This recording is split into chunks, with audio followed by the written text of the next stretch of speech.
Bismillahirrahmanirrahim.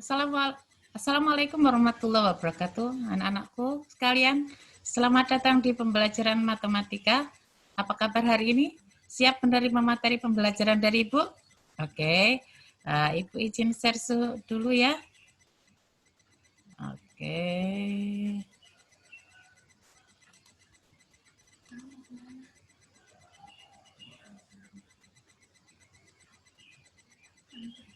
Iya. Tentang pola bilangan. Apa itu tentang pola bilangan? Kita harus tahu dulu tujuan pembelajaran dan kompetensi dasar kita hari ini tentang apa, ya. Jadi kompetensi dasarnya adalah membuat generalisasi dari pola dan barisan bilangan objek. Nah, setelah anak-anak mempelajari tentang LKS, mampu menjelaskan makna pola barisan bilangan konfigurasi. Apa sih barisan bilangan itu? Nah, apabila kita mempunyai beberapa bentuk bilangan, nokta atau titik satu, kemudian bertambah ke bentuk yang kedua, ada penambahan di samping-samping-samping sehingga berjumlah 5. Kemudian bertambah lagi dari berjumlah 5 bagian terluarnya ini sehingga terus-menerus jadi urutan dari bilangan itu bisa bertambah banyak atau bertambah sedikit. Nah, itu yang dinamakan dengan pola bilangan. Pola merupakan hal yang selalu ada di sekitar kita. Pola dalam matematika berkaitan dengan objek geometri atau bilangan. Nah, pola yang berurutan dan dapat didaftarkan ini disebut dengan barisan. Ada beberapa bentuk pola bilangan. Satu, ini yang kedua bentuknya adalah persegi. Kemudian yang ini adalah persegi panjang. Kemudian ini adalah bentuk nokta biasa. Kemudian ini adalah bentuk segitiga. Dan ini adalah pola-pola garis dan pola segitiga. Kita lihat gambar ini ya. Yang pertama ini ada 2 nokta, berarti bilangannya 2. Kemudian selanjutnya bertambah menjadi 6 nokta, menjadi 6. Kemudian bertambah lagi menjadi 12. Nah, apabila susunannya itu teratur, memiliki aturan tertentu, kita harus tahu dulu berapa selisih dari pola pertama dengan pola kedua. Berarti yang kedua ini dikurangi dengan yang pertama. 6 dikurangi 2 ada 4.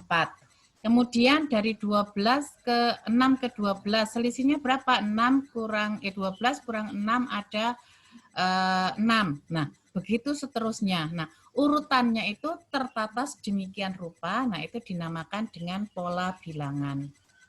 Sekarang coba kita perhatikan ini ya. Ada korek api disusun sedemikian rupa. Ini adalah susunan segitiga yang pertama, itu ada 3 bentukan segitiga. Kemudian yang kedua itu disusun sedemikian rupa, ada 2 bentukan segitiga. Kemudian ini ada 1 susunan segitiga. Kalau Ibu hitung ini ada 3 susunan segitiga, Ibu salah ya. Karena ini dihitung 1, 2, 3, 4, 5. Yang kedua ini kalau Ibu hitung 2, ini salah karena dihitung ini 1, 2, 3. Jadi ada 3 susunan segitiga. Kemudian yang atas ini memang hanya 1, berarti 1 susunan segitiga. Banyaknya segitiga pada setiap baris membentuk pola tertentu. Jika banyaknya segitiga itu diurutkan dari atas ke bawah, nah itu kita sudah mempunyai bentukan barisan bilangan. Yang kita maksud bukan barisan bentuk segitiganya, tapi bentuk dari segitiga ini ada berapa korek api? 1, 2, 3. Kemudian yang kedua ada berapa banyak korek api? Ini kan sudah 3, ditambahi dengan 4, 5, 6. Nah, urutannya dari kecil ke besar itu selalu bertambah. Nah, itu dinamakan pola bilangan. Nah, seperti kalau misalnya kita menyusun tentang sesuatu ini, makin lama makin tinggi atau dari tinggi ke rendah, itu objeknya dari pola bilangan itu bisa kita pahami. Paham sampai sini ya? Nah, contoh-contoh pola bilangan. Ini contoh yang tadi. Kemudian kalau misalnya ada berupa angka, 6 itu berasal dari 1 kali 6. Kalau dirupakan dalam bilangan, 1 bilangan pokok, kemudian nilai bilangan selanjutnya, karena harus berjumlah 6, maka nilai nolnya ada 5. Jadi bilangannya ada 6 bilangan. Kalau 12 sama artinya 2 kali 6. Bilangan pertama tidak berubah, tinggal untuk menjadi 12 itu 6 menjadi 12 berarti harus dikali 2. Maka bilangan yang pertama ini akan berulang lagi dimulai dari angka 1, kemudian dihitung ke belakang sampai 6, berulang lagi angka 1 sampai 5-nya ada, nolnya ada 5. Bagaimana kalau misalnya 18? Nah, ini kan berarti kelipatan ya. Bilangan pertamanya bilangan pokoknya 6. Berulang berapa kali supaya jadi 18? Ada 3. Berarti dari bilangan pertama ini berulang sebanyak 3 kali. 1, 2, 3. Nah, bentuk seperti itu pola bilangan. Atau bisa jadi bentuknya nokta seperti tadi. Ada 1 nokta, ada 3 nokta, ada 5 nokta, dan seterusnya. Makin lama makin bertambah. Seandainya pertanyaannya adalah hitunglah banyak nokta yang ke-10. Nah, kita bisa mengurutkan karena ini bilangannya tersusun sedemikian rupa. Selisih antara nokta pertama dengan nokta kedua, nokta ketiga dengan nokta kedua itu teratur, maka kita bisa menentukan nilai bilangan kesekian. Gitu ya.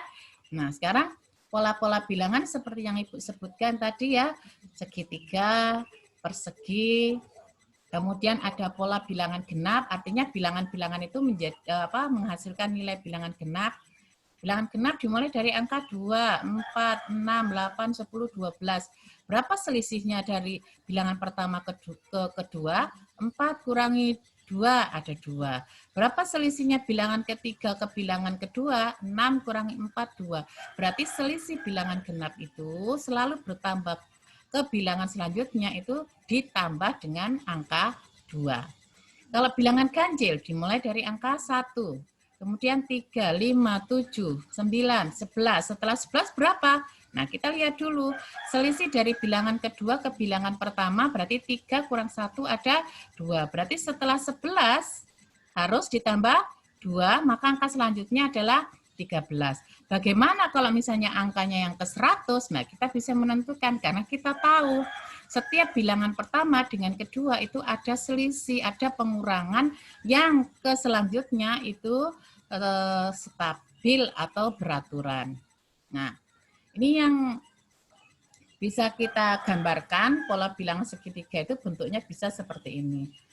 Pertamanya kan ada 1 nokta, kemudian supaya menjadi 3 berarti 1 ditambah 2. Supaya menjadi nokta berjumlah ini berarti 1 tambah 2 tambah 3. Nah, berubah supaya jadi bila jumlah nokta ini berarti 1 tambah 2 tambah 3 tambah 4. Bagaimana Kak? Ini berarti pola pertama, pola kedua, pola ketiga, pola keempat.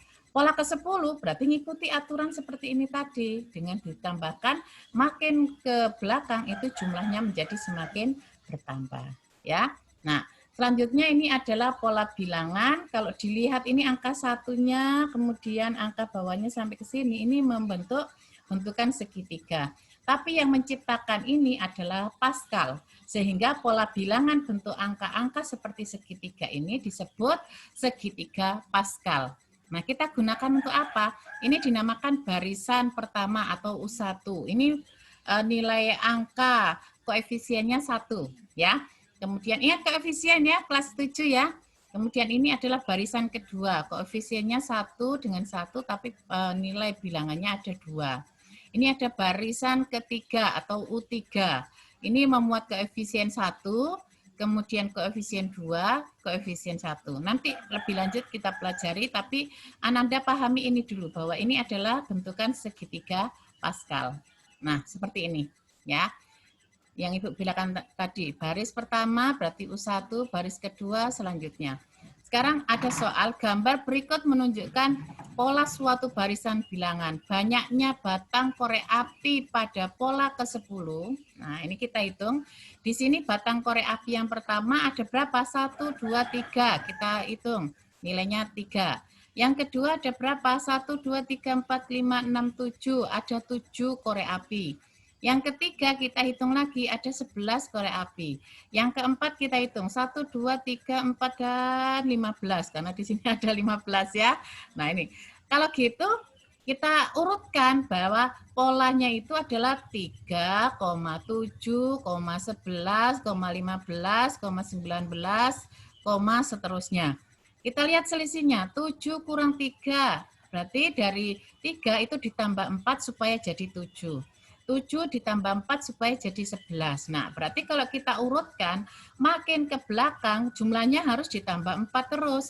Jadi pola ke-10 adalah, pola ke-9 itu kan nilainya 35. Berarti pola ke-10 adalah 35 ditambah 4, hasilnya adalah 39. Ada lagi bentukan seperti ini. Bilangan pertama adalah 2. Nah, ini namanya bilangan pertama. Setiap bilangan berikutnya diperoleh dengan menambahkan 3. 2 ditambah 3, berapa? 5. Nah, 5 ditambah 3 berapa? 8. Nah, ini memuat pertanyaan seperti ini. Jadi kita buat urutan bilangannya dari permasalahan seperti ini. Nah, kemudian barisan bilangan tersebut adalah sebagai berikut. Berarti kalau misalnya kita diharuskan membuat berapakah 4 bilangan pertama dari bilangan tersebut. Nah, kita sudah menentukan nilai bilangan pertamanya kan 2. Kalau kita tambahkan 3 jadi 5. Kemudian bilangan keduanya ada 5, ditambahkan 3, maka bilangan ketiganya adalah 8. 8 ini bilangan ketiga ditambah dengan 3, hasilnya adalah 11. Ini jadi bilangan keempat. Pola keempat. Berarti pola kelima adalah kalau ditambahkan dengan 3 maka hasilnya 14. Maka 4 suku pertama itu nilainya adalah 2, 5, 8, 11. Jumlahnya 4 aja kan yang diminta. Oke, lanjut. Kita ke soal AKM sekarang ya. Jadi kita menalar ini tentang pemahaman. Misalnya gini, ada ibu punya strip warna-warni yang dibuat sedemikian rupa dengan urutan berbeda. Warna yang pertama itu merah, warna urutan yang kedua putih, warna urutan ketiga biru. Nah, 3 warna ini kemudian ibu ulang lagi untuk warna keempat merah, warna kelima itu putih, warna keenam itu biru. Berulang lagi seperti itu ya. Jadi setiap warna berulang terus. Nah, sekarang kita lihat selisihnya. Dari warna merah ke merah lagi, itu berarti 3 dikurangi 0, selisihnya adalah 3. 6 dikurangi 3, selisihnya adalah 3. Berarti setiap penambahan warna merah ke merah itu selalu ditambah dengan 3. Nah, sekarang ada pertanyaan. Jika seseorang menyebutkan bilangan 45, maka warna bagian pita bilangan tersebut adalah apakah merah, apakah putih, apakah biru, ataukah kuning? Wah, sudah ada jawabannya ini. Nah, karena bilangan dari stripnya ini berjumlah 45, kemudian kita lihat selisihnya tadi itu adalah 3, maka 45 dibagi 3, salah ketik. Hasilnya adalah 9. Sudah ada 9 ya? Kita kecilkan lagi. 9 bagi 3 adalah 3. Nah, setiap warna ketiga itu adalah merah kan selisihnya. Berarti warna ke-45 itu adalah merah. Nah, sekian pernyataan dari Ibu. Moga-moga bisa dipahami. Assalamualaikum warahmatullahi wabarakatuh.